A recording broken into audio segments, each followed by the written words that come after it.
Dagdag natin, kapag tayo ang nahinga ng musawir, na ibigay natin yung pinaka-mainam na maibibigay natin na suggestion. At kapag naibigay na natin yung suggestion natin na sa tingin natin yun ang pinaka-mainam sa lahat, naisipin natin, kagaya na sinabi ng brother natin kanina, na yun ang pinakamahina sa lahat ng musawir. Para pag hindi ito napili ng Amir na hindi sumama yung ating mood. At kapag yung napili yung ating musawir na huwag nating kalimutan na tayo ay makapag-istighfar, makahingi tayo ng patawad sa Allah Ta'ala.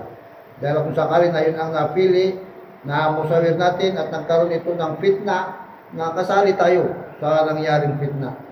At kapag hindi napili yung ating musawir, na pansalamatan natin ang Allah Ta'ala. Magsabi tayo sa ating sarili na Alhamdulillah. Ang pinakamainam sabi ng ating mga elders sa naupo sa maswara, yung hindi na natanungan, hindi na nahingan ng payo. Yun ang pinakamainam sa lahat.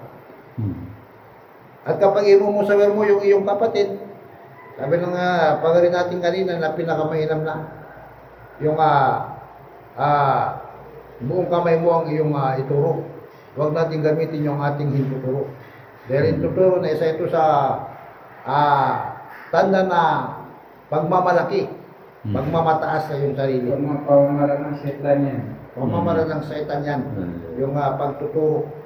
Ituro natin yung kapatid natin sa napakainam na paraan, buong kamay, at bigkasin mo yung kanyang pangalan na gustong-gusto niya. Yung pinakamainam na pangalan niya na nakasanayan natin at gustong-gusto naman niya. Kung gusto niya yung alias niya, yun ang gamitin mo, pwede rin naman.